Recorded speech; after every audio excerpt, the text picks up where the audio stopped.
En la primavera de 1770, nadie hubiese podido prever los turbulentos acontecimientos que estaban a punto de suceder. El Palacio de Versalles se llena de distinguidos miembros de la corte real. Acabado en 1682, Versalles fue la obra maestra del rey Luis XIV. Para poner cierta distancia entre él y sus súbditos, Luis XIV se trasladó fuera de la capital de Francia, a un pequeño pueblo a 19 kilómetros al este de París, donde ordenó la construcción del palacio más grandioso de toda Europa. Durante casi 100 años ha sido la residencia de la hasta ahora inquebrantable monarquía de la nación. Y hoy es testigo de una boda muy importante. El nieto del rey Luis XIV, el príncipe Luis Capet, el siguiente en la línea sucesoria al trono, está a punto de casarse.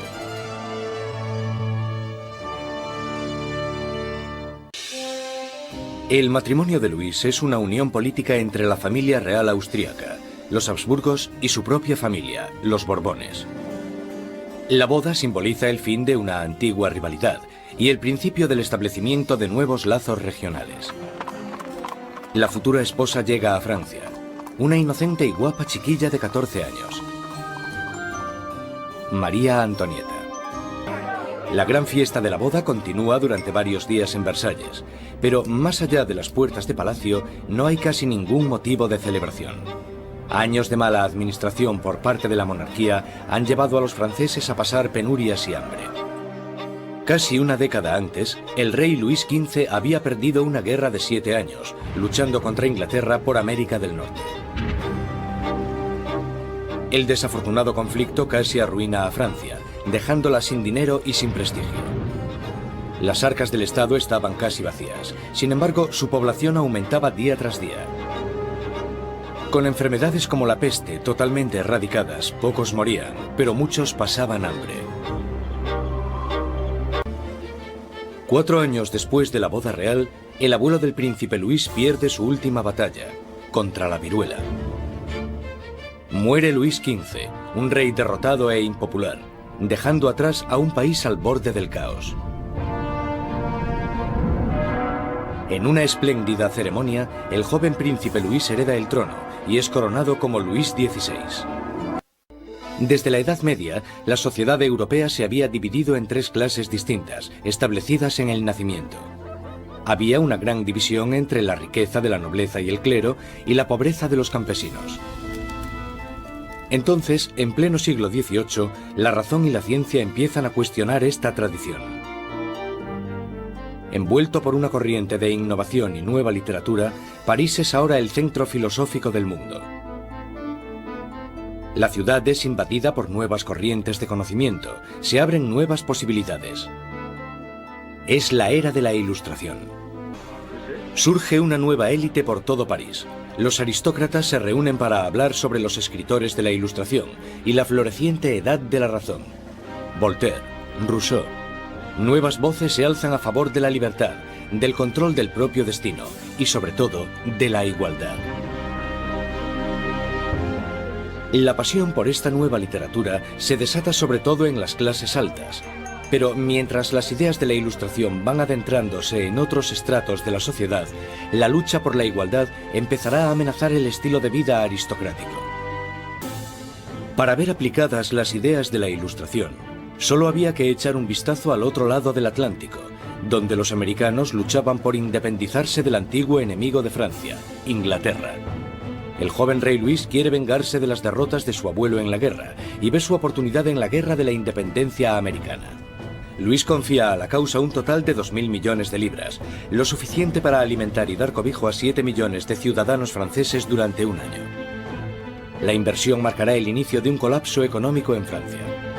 Cuando la situación en el campo empeora, la opinión de la gente sobre la monarquía empieza a cambiar. Se producen muchas malas cosechas y la inflación aumenta el precio de la harina, llevando a la escasez de la parte esencial de la dieta francesa, el pan. Pero naturalmente estas privaciones acaban a las puertas de Versalles. Mientras los monarcas continúan viviendo en la extravagancia, las quejas se traspasan al papel. A la corte real se le acusa directamente. ¿Sabe por qué hay tanta gente necesitada? ¿Es acaso que su lujoso estilo de vida devora en un día lo que 1 millar de hombres necesitaría para subsistir? ¿Quién es el hombre que está detrás de estas acusaciones?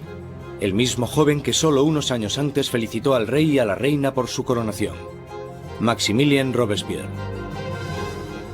La gente pronto tendrá un portavoz que pedirá la libertad y la igualdad por la revolución.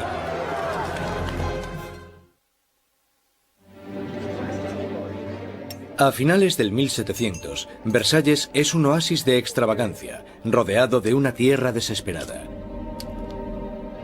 Y con un rey inseguro al mando, Francia está trazándose su camino al desastre. Después de 19 años de matrimonio, Luis tenía 4 hijos. Aún así, como rey sigue siendo impotente. En un intento por demostrar su liderazgo, Luis se mete a hacer reformas financieras. Pero su equivocada manera de manejar las finanzas carga a los pobres con muchos impuestos, mientras la nobleza no paga casi nada. Con la economía por los suelos y la gente cada vez más inquieta, parece que incluso Dios está enfadado, golpeando a Francia con el invierno más frío de los últimos 90 años. En 1788, para los franceses, la harina era la esencia de la vida. El pan, su medida de subsistencia. Bajo la mala financiación de Luis XVI, el precio de la harina se disparó. Las escasas provisiones se estaban agotando y el precio de una rebanada de pan pronto igualó al sueldo de un mes. El hambre se convirtió en rabia. Surgen disturbios por toda Francia. Se atacan casas. Se roban panaderías. Y los panaderos, acusados de guardar pan, son linchados allí mismo.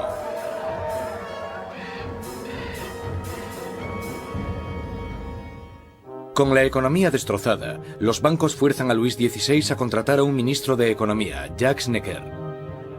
Necker, un pensador progresista, es popular entre la gente de una manera que Luis XVI solo puede envidiar. Con la nación en crisis fiscal, Necker insta a Luis XVI a convocar una reunión con el tradicional cuerpo representativo del reino, los Estados Generales. Es la primera vez en 175 años que se reúne a estos representantes.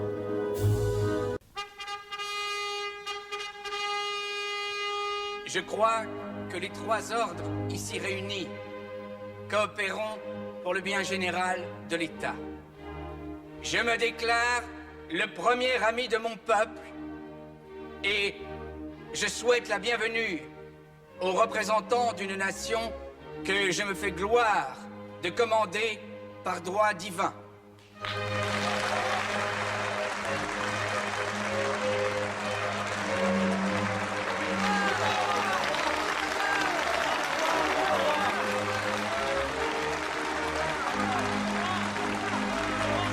Robespierre y sus compañeros pedían que la nobleza y el clero pagasen sus impuestos. Pero Luis XVI se siente cada vez más amenazado por el creciente radicalismo del Tercer Estado. Entonces, el 20 de junio, después de 6 semanas de estancamiento, los diputados se dan cuenta de que están siendo silenciados. Los diputados deciden constituirse en una nueva Asamblea Nacional y ser los verdaderos representantes del pueblo de Francia.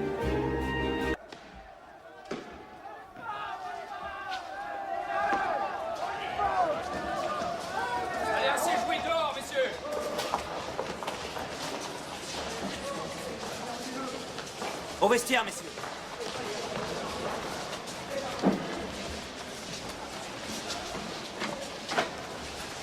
Bailly, à vous la parole.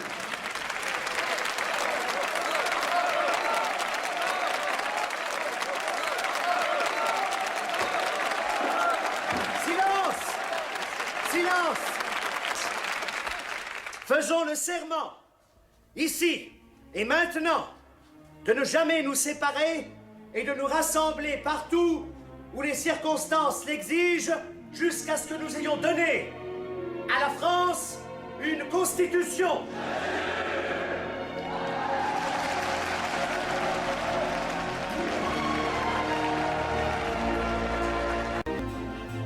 La Asamblea Nacional nace de un revolucionario estado de rebeldía. Será una comunión de voces procedentes de todo el país, un cuerpo parlamentario representando la voluntad de la gente. Pero arrebatarle el poder al rey no será tan fácil como firmar una simple proclamación. A principios de julio, 30.000 soldados toman posiciones en los alrededores de París. Para defenderse, la gente forma una nueva Guardia Nacional. Los revolucionarios asaltan las armerías de París y se van con más de 28.000 mosquetes. Lo único que les falta es la pólvora, y la gente sabe dónde encontrarla. En el centro de París se alza un enorme castillo de piedra, conocido como el símbolo del dominio feudal: la Bastilla. La prisión acoge los almacenes de pólvora de la ciudad y se conoce como la prisión de las torturas y las muertes inexplicables. En medio de las revueltas se produce un sorprendente escándalo. Luis XVI despide a su ministro de Economía, el apreciado Jacques Necker, por portarse demasiado bien con el pueblo. Horas después de despedir a Necker, llega a París la noticia de que han despedido a su hombre preferido de la corte. No queda más opción que la sublevación. El 14 de julio, multitud de gente se reúne identificándose entre sí con un pequeño emblema. Rojo y azul son los colores de París, separados por el blanco, el color de la Casa de los Borbones. El tricolor ha nacido. De entre la multitud exaltada, una voz grita: ¡A la Bastilla!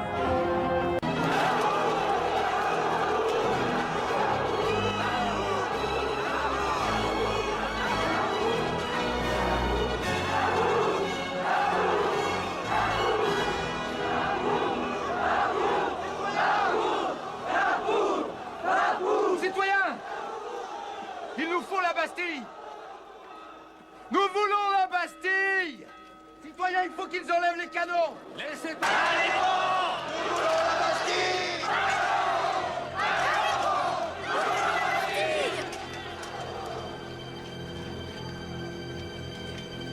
Ils nous font signe d'entrée! Allons-y!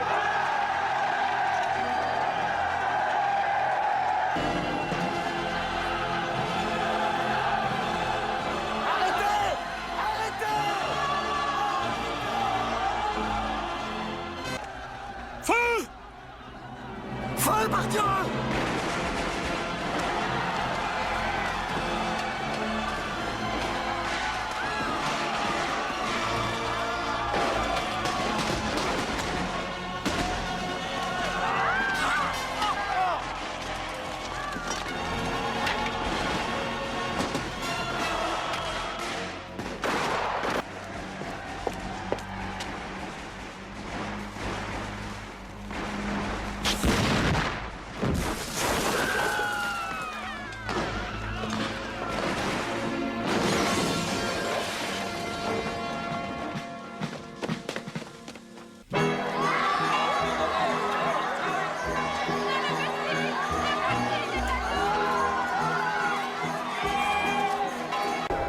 La victoria en la Bastilla desata el irrefrenable torrente de la revolución. La gente ha desafiado a su rey y ha ganado. No hay vuelta atrás. Como símbolo de la derrota del feudalismo, la gente, hombres, mujeres y niños, atacan y destruyen la Bastilla con sus propias manos, ladrillo feudal a ladrillo feudal. Están empezando a desmantelar el pasado. La energía en las calles da un nuevo ímpetu a la Asamblea Nacional. En pocos días se escribe una nueva constitución llamada la Declaración de los Derechos del Hombre y del Ciudadano. En este atrevido documento, las arcaicas distinciones de clases son abolidas y todos los hombres son considerados totalmente iguales. Con la nueva Asamblea Nacional como portavoz, los ciudadanos de Francia se dispusieron a cambiar toda la estructura de su sociedad. Exigían una monarquía constitucional, unos derechos iguales para todos los hombres y unas leyes razonables en las que basar la justicia.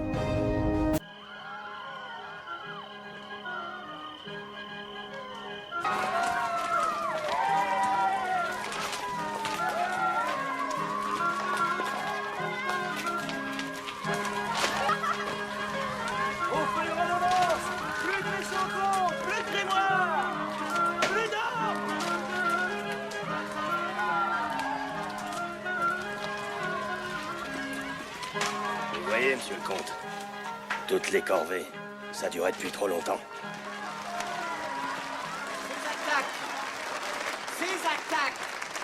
Ces attaques contre les propriétés des nobles à travers tout le pays ne sont pas de vulgaires actes de vandalisme.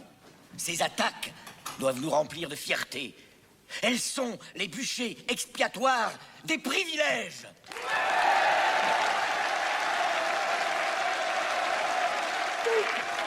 Dites au peuple que vous reconnaissez l'injustice de ces droits acquis dans des temps de ténèbres et d'ignorance.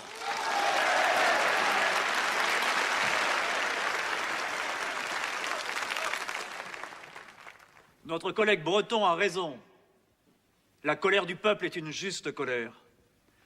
Moi, vicomte de Noailles, je propose que tous les privilèges et les droits de la noblesse soient abolis.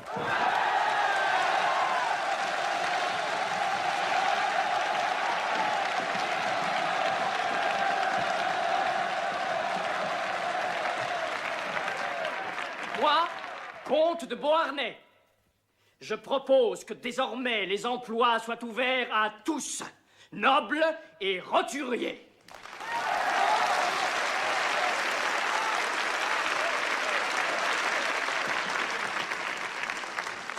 Moi, duc de La Rochefoucauld-Liancourt, demande que l'Assemblée nationale abolisse enfin l'esclavage des nègres, ces créatures dont il ne faut jamais oublier qu'elles sont humaines.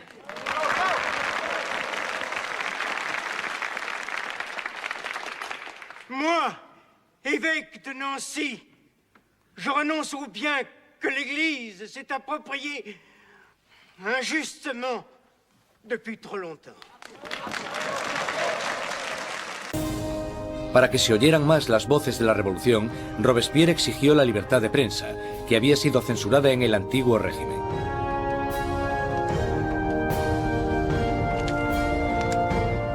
Como resultado, la prensa libre la encabeza l'Ami du Peuple, el amigo de la gente. Un periódico radical lleno de sermones sarcásticos y provocadores. Es la creación de un exmédico, Jean-Paul Marat. Un Marat amargado y fracasado encuentra en la revolución la válvula de escape perfecta para su desgracia.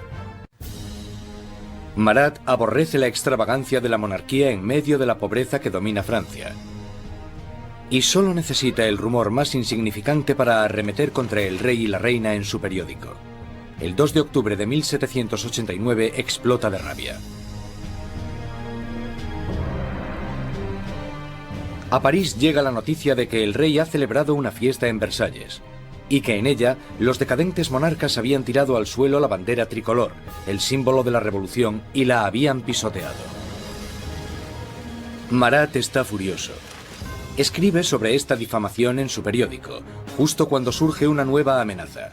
El rey ha ordenado otra vez a las tropas que tomen sus posiciones en los alrededores de París. Con el golpe maestro de la Bastilla aún reciente en las mentes de las personas, Marat insta desesperadamente a entrar en acción. Gente de París, es el momento de que abráis los ojos. Salid de vuestro letargo, despertad. Una vez más, despertad. 5 de octubre.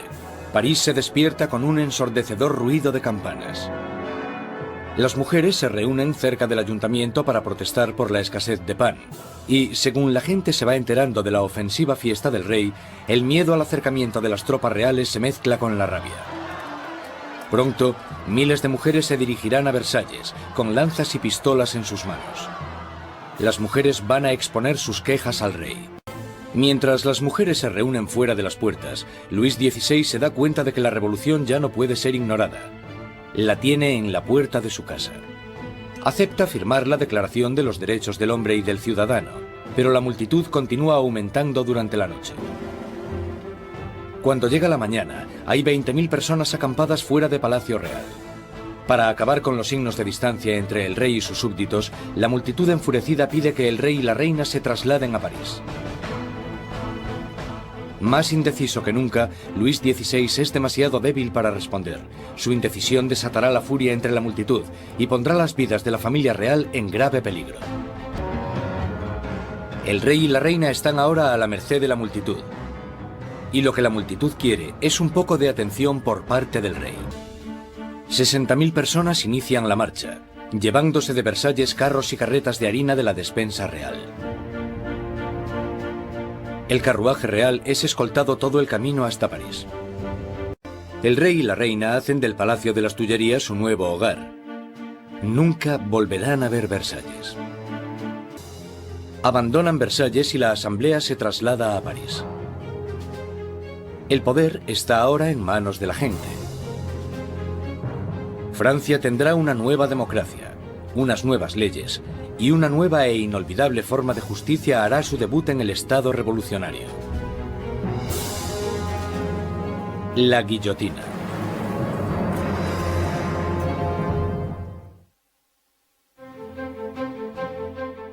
Mayo de 1791. Han pasado ya casi 2 años desde que la familia real y la Asamblea Nacional se trasladaron a París. Robespierre habla a menudo en la Asamblea y en el Club Jacobino, una sociedad que lleva el nombre de su sitio de reunión, un viejo monasterio jacobino. Ahora, las palabras son el núcleo de la revolución, y Robespierre sigue con su moral inquebrantable. Su verdadero norte es siempre la gente. Pronto le apodarán el incorruptible. Francia es ahora una monarquía constitucional. El rey está obligado a compartir su poder con los revolucionarios en la Asamblea. Pero parece que su ración de poder se va haciendo cada vez más pequeña, y es obligado a firmar ley tras ley, disminuyendo su propio poder y el del otro régimen feudal, la Iglesia Católica. Luis decide que ha llegado el momento de escaparse de los confines de la nueva república y montar una campaña para reclamar su reinado. 21 de junio de 1791. El rey y la reina se disfrazan de criados y, protegidos por la oscuridad, se escapan de París. Inician una carrera hacia la libertad. Pasada la medianoche, llegan al pequeño pueblo de Varennes, 160 kilómetros al este de París. Están cerca de la frontera con Austria, la salvación solo a unos pocos kilómetros de distancia, pero su intento de fuga no irá más allá.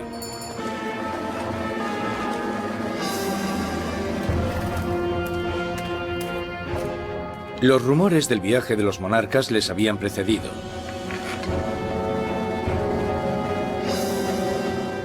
Un oficial del pueblo para el carruaje y les pide los pasaportes.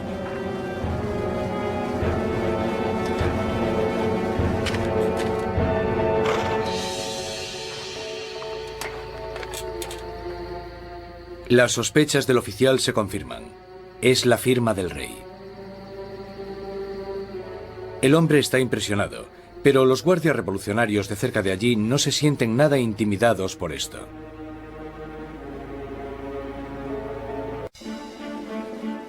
Con los enemigos oficiales de la familia real en el poder, este pasa de Luis XVI, ahora un rey prisionero, a los revolucionarios de la Asamblea. Al mando del gobierno revolucionario está Robespierre. Él brilla en lo alto del podio, dictando órdenes de todo tipo. Exige el sufragio universal y el fin de la esclavitud en las Antillas francesas. Pide incluso con más pasión la erradicación de la pena de muerte. En la nueva era de la Ilustración, Robespierre quiere deshacerse de todos los restos del pasado medieval. A pesar de la oposición de Robespierre, una nueva máquina de matar toma protagonismo en París. El inventor y físico Joseph Ignace Guillotin diseña una nueva máquina de decapitación, convirtiendo la antigua decapitación en una experiencia humanitaria. El doctor Guillotin describe su nuevo aparato a la Asamblea. El mecanismo cae como un rayo. La cabeza sale volando. La sangre se desparrama. El hombre está muerto. El mayor defensor del derramamiento de sangre, el periodista Marat, publica un artículo entusiasta en su periódico anunciando el nuevo nombre del aparato: guillotina. Pronto se conocerá con otro nombre: la cuchilla nacional. La guillotina silenciará a los enemigos internos de la revolución, a cualquiera que sea sospechoso de planear el regreso del rey al trono. Pero son los enemigos de alrededor de Francia los que más preocupan a la Asamblea. Hay un miedo creciente de que los miembros de la familia real que huyeron a Austria inicien una contrarrevolución armada. La Asamblea exige un ataque preventivo, una declaración de guerra a Austria. Robespierre está en contra. Robespierre no consigue convencerlos. En abril de 1792, la Asamblea declara la guerra a Austria, el país gobernado por la propia familia de María Antonieta. Surge un sentimiento nacionalista. Si Austria derrota al ejército revolucionario, Luis XVI sin duda reclamará su trono. Y se sospecha que María Antonieta está ayudando al enemigo mediante el envío de cartas a sus familiares en Austria, en las que se les pasa los movimientos de las tropas francesas para que obtengan ventaja. Todo esto mientras el rey y la reina simulan su apoyo a la revolución.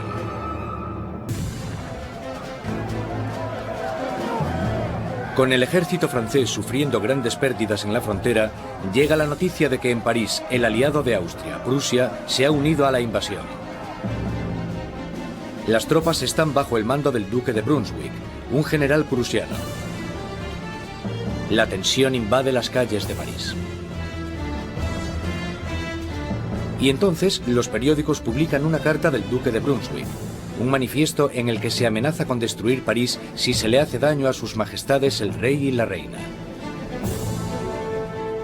Una amenaza equivocada que fracasa totalmente. 10 de agosto de 1792.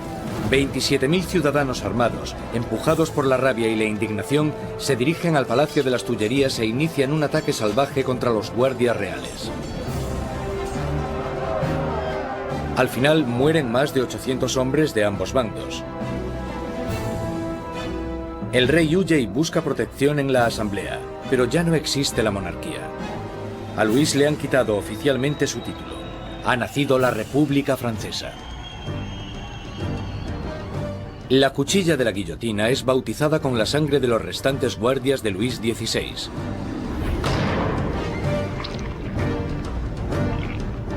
Y Robespierre, en su día un incondicional opositor de la pena de muerte, ha cambiado de opinión.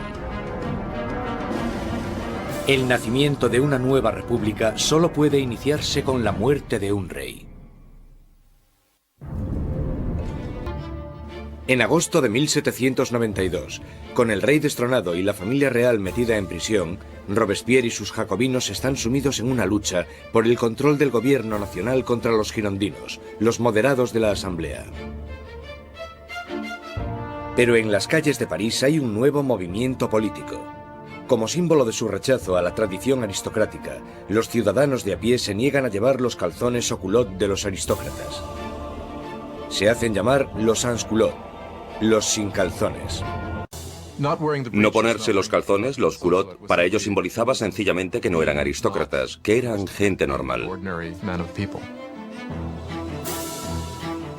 Los sans-culottes toman el control del gobierno de la ciudad de París, mientras que los jacobinos y los girondinos incitan al país a no apoyar a la Asamblea Nacional, ahora llamada la Convención. La Convención está luchando por el control del ejército francés, que está rápidamente perdiendo territorios contra Austria y Prusia. Mientras en la frontera se sigue luchando contra los enemigos, el gobierno revolucionario toma medidas enérgicas contra los enemigos de la ciudad, los traidores monárquicos que podrían poner a París en manos de los invasores. Más de 100 personas son arrestadas y metidas en prisión, curas, periodistas y hombres y mujeres de a pie. Robespierre se centra en la crisis interna, pero su amigo, el ministro de Justicia, Georges Danton, incita a todos los hombres, jóvenes y adultos a que se unan al campo de batalla. Es sociable y llamativo, todo lo que Robespierre no es. Pronto, el nombre de Danton se empieza a oír por todo París. Al irse tantos hombres al frente a luchar, París se queda indefenso, con las cárceles llenas de prisioneros políticos. Un miedo inquietante inunda la ciudad. La creciente multitud de prisioneros quizás sea difícil de contener. Marat lanza a los ciudadanos revolucionarios una propuesta sangrienta: bajar a las prisiones y matar a todos los que estén dentro. En la primera semana de septiembre llegan malas noticias del frente. Prusia ha tomado Verdun, una ciudad en el camino de París. Ahora el enemigo está solo a unos kilómetros de distancia. El miedo que asolaba París explota. Los Sansculottes entran en las prisiones e inician un violento ataque contra los presos de la ciudad. No dejarán vivo a ningún traidor.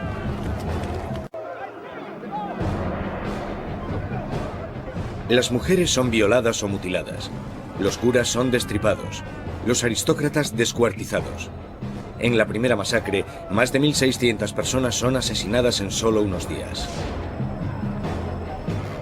Cuando la noticia de las masacres de septiembre se extiende por Europa, los enemigos de la revolución sienten repulsión.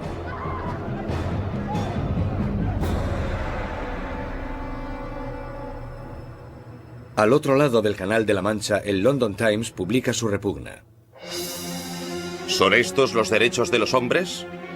¿Es esta la libertad de la naturaleza humana? Los tiranos más salvajes que vagan a cuatro patas por los territorios inexplorados de África son incluso superiores a estos animales parisinos de dos patas. La revolución ha tomado un rumbo intolerable. Incluso Robespierre se da cuenta de que las cosas han ido demasiado lejos, que la gente no puede dirigir sola la revolución. Necesitan a alguien que les guíe. Una mano de hierro. Gracias al poder de sus palabras, el incorruptible salta a la palestra como el hombre que puede guiar a la revolución. Robespierre, que anteriormente había apoyado la monarquía constitucional, ahora cree que ya no hay sitio para un rey. Se toma una decisión trascendental. Francia llevará a juicio a su propio monarca.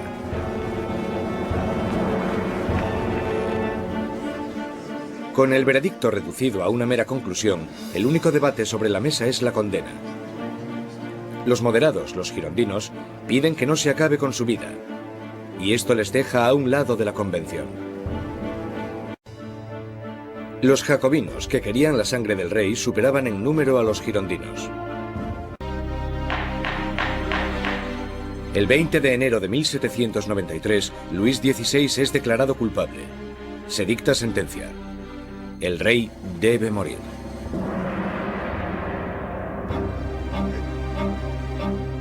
Esa noche se reúne durante un rato con su familia.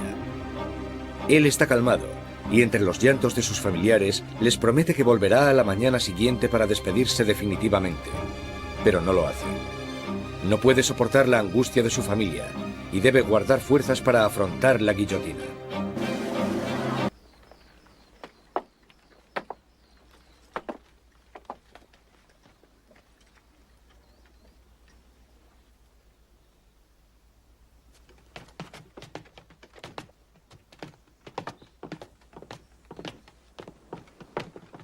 Je meurs, innocent de tous les crimes dont on m'accuse. Je pardonne à ceux qui sont coupables de ma mort. Et je prie Dieu pour que le sang que vous allez répandre ne retombe jamais sur la France.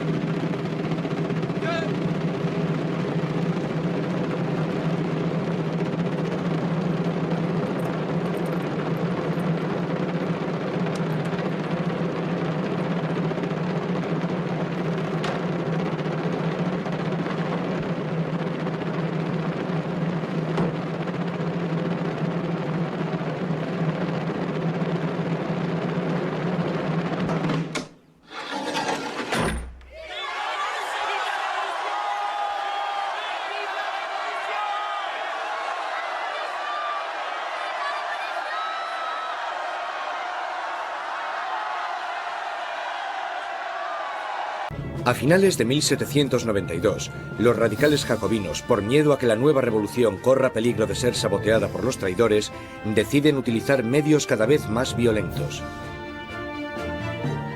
Pero los girondinos, que representan a los campesinos franceses, quieren frenar la creciente violencia por miedo a que desencadene una guerra civil. Su mayor oponente, Jean-Paul Marat, responde a los girondinos con furiosas palabras en su periódico, publicando los nombres de aquellos que él cree que están conspirando contra la revolución. Marat, que anteriormente había exigido la ejecución de 200 personas, ahora pide la de más de 200.000. Pero el movimiento radical no ha llegado a todas partes. La gente de las afueras de París está furiosa con la creciente brutalidad de los jacobinos y piden que pare el derramamiento de sangre. Este mensaje llega a oídos de la encantadora Charlotte Corday, una chica provinciana sencilla pero a la vez segura de sí misma.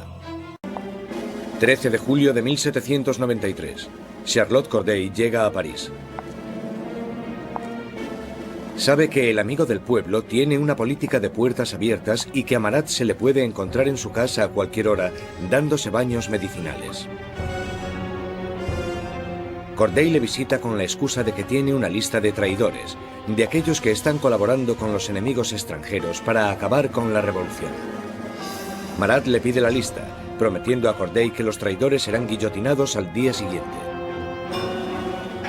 Y cuando se la da, coge una daga, un pequeño puñal, y se lo clava en el pecho.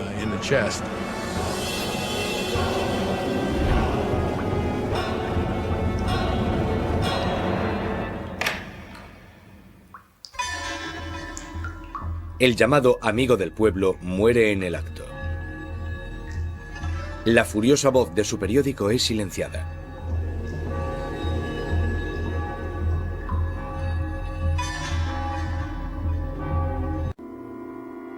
Corday no intenta escapar. En el juicio declara que no está arrepentida.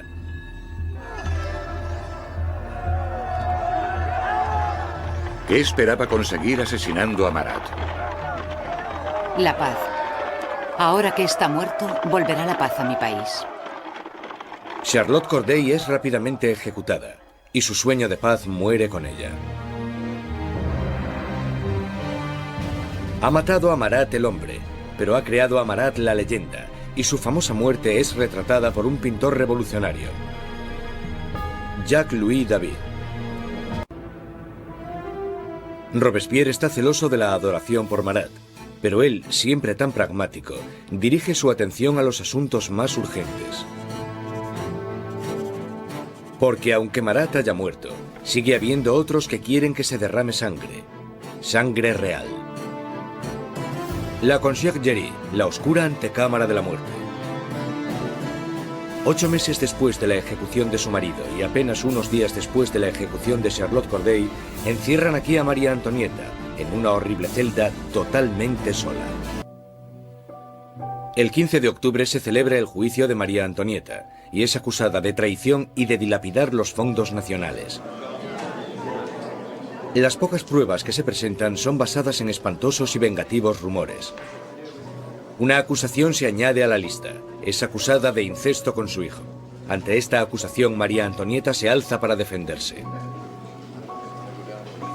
Apelo a la conciencia y a los sentimientos de todas las madres presentes para saber si hay alguna de vosotras que no se estremezca ante la idea de semejante horror. Y en ese momento hubo un cambio de tercio porque todas las mujeres se sintieron culpables y se dieron cuenta de que habían llegado demasiado lejos con esas acusaciones. María Antonieta tiene esperanzas de que, en un momento de compasión pública, la deporten a Austria, pero sus esperanzas se echan por tierra cuando se entrega la sentencia. Correrá el mismo destino que su marido.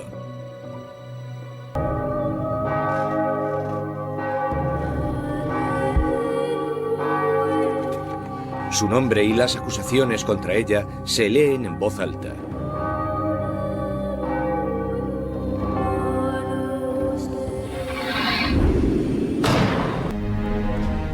Septiembre de 1793. 4 años de revolución y Francia está siendo totalmente destrozada.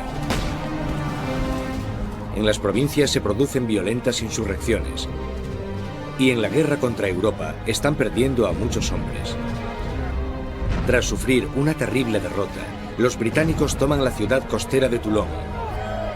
Europa está minando cada vez más las fronteras francesas. Danton y Robespierre, los mejores oradores de la Convención, se dan cuenta de que para poder salvar la revolución tienen que atacar. Convencen a sus compañeros para establecer una nueva y amenazadora ley marcial. Es hora de que todos los franceses disfruten de una igualdad sagrada. Es el momento de imponer esta igualdad mediante leyes que hagan justicia contra los traidores y conspiradores. Haced que el terror esté a la orden del día. Esto inicia un nuevo capítulo en la revolución. Un periodo de represión violenta llamado el terror. En un increíble cambio de tercio, los revolucionarios suspenden la nueva constitución y todos los derechos que garantizaba. Se colocan policías de paisano por todo el país. Cualquier persona sospechosa de realizar actividades contrarrevolucionarias es perseguida, sometida a un juicio rápido y mandada a la guillotina. La más mínima sospecha podía mandar a cualquiera al patíbulo. Políticos que hablasen bien de la difunta monarquía, cualquiera que utilizase el antiguo monsieur o madame en vez del nuevo vocablo, ciudadanos. El miedo llena el aire. Los vecinos denuncian a sus vecinos. El incesante movimiento de las carretas de la muerte resuena en todas las calles de París.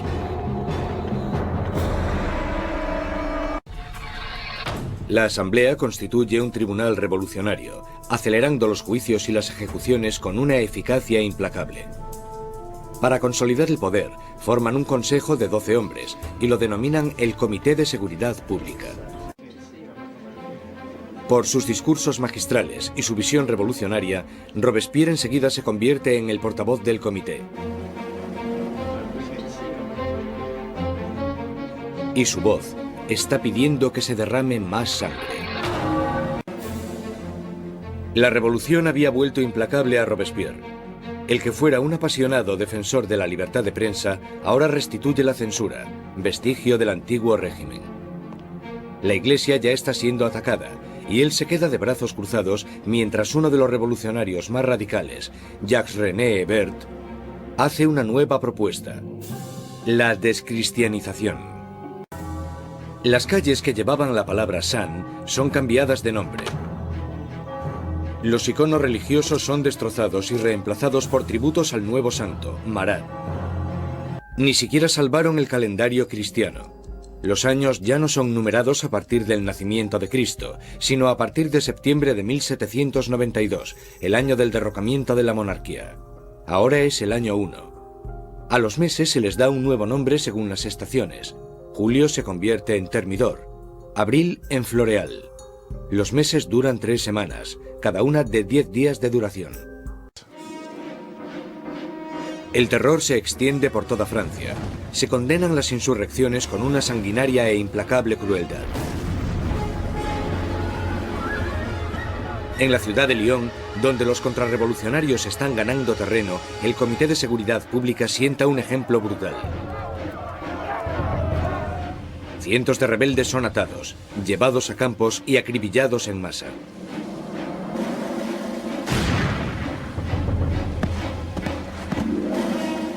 Una región llamada la Vendée, al oeste de Francia, también se ha convertido en bastión de la contrarrevolución. Barcas llenas de rebeldes y curas atados entre sí son hundidas sin piedad. Más de 100.000 personas son asesinadas solo en la zona de la Vendée. En París, la hoja de la cuchilla cae a un ritmo aún más frenético.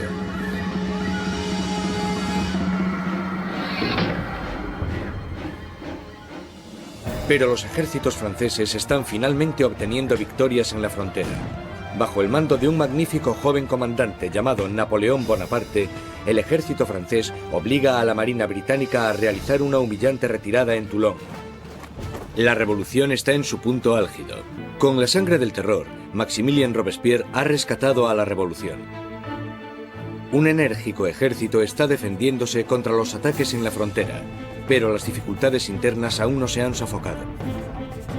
En la cima del éxito, Robespierre sueña con un reto aún más grande: sembrar más terror para crear un nuevo tipo de sociedad.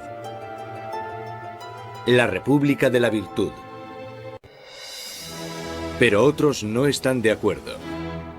Para Danton, la revolución está yendo por el camino equivocado. Él y sus seguidores, los dantonistas, creen que es el momento de acabar con el terror, porque este ya ha hecho su función. Y en la República de la Virtud de Robespierre, solo hay una respuesta a la traición. Los dantonistas son perseguidos y enseguida sentenciados a muerte. Con los dantonistas fuera de su camino, Robespierre inicia en Francia un periodo aún más sangriento y terrorífico: el Gran Terror. Se calcula que al mes en París se realizaban 800 ejecuciones y al final del periodo incluso más.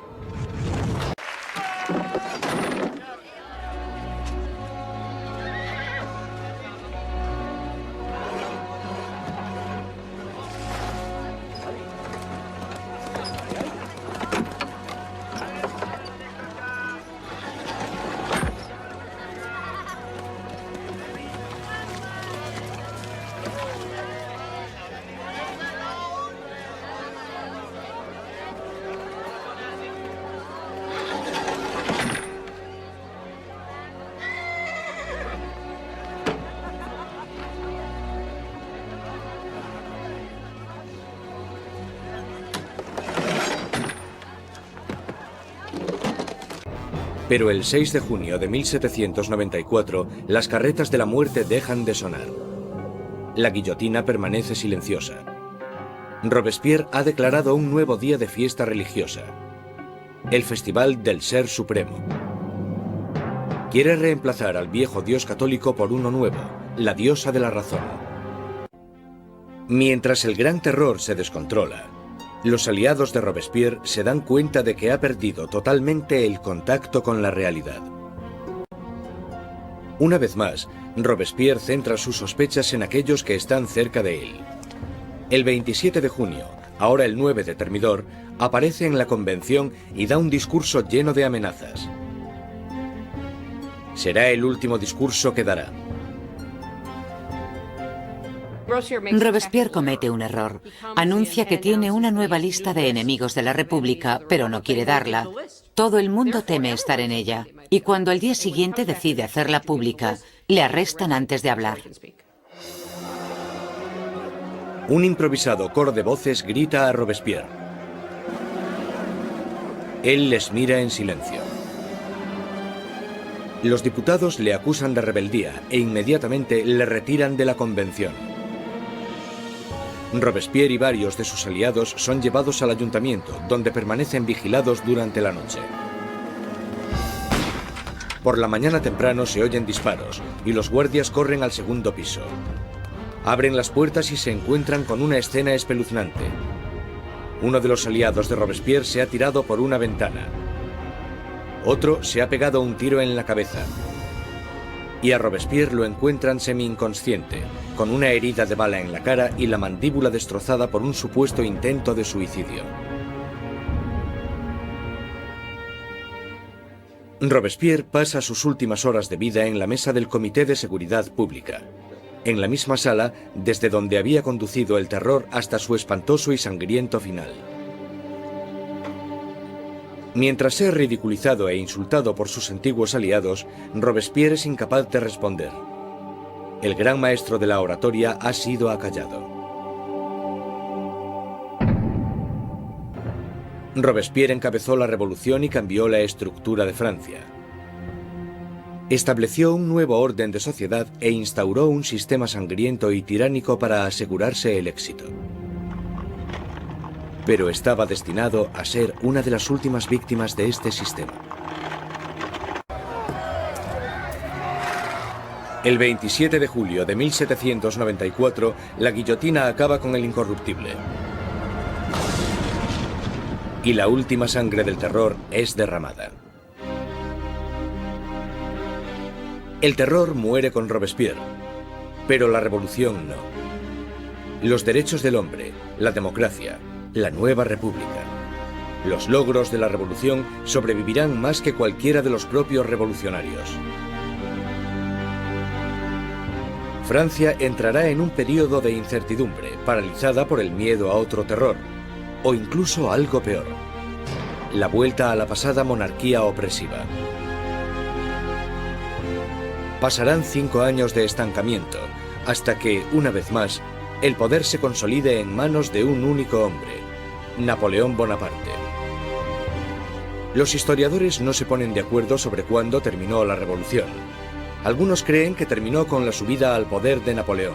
Otros mantienen que la revolución continuó hasta el siglo XIX e incluso más allá. La revolución destruyó la antigua Europa feudal y cambió para siempre el curso de la civilización occidental. Cuando Robespierre y sus aliados estaban ocupados conduciendo a su país hacia el futuro, muchos de ellos se debieron haber preguntado cuál sería el resultado final. Más de 200 años después del nacimiento de la República Francesa, el fantasma de Robespierre está aún presente en las revoluciones. Desde Rusia hasta Vietnam, desde China a América Latina. Los experimentos franceses con la democracia han inspirado los modelos de todo el mundo. Sea donde sea que haya una tiranía, el grito pidiendo justicia perdurará para siempre. Libertad, igualdad, fraternidad. Por la revolución.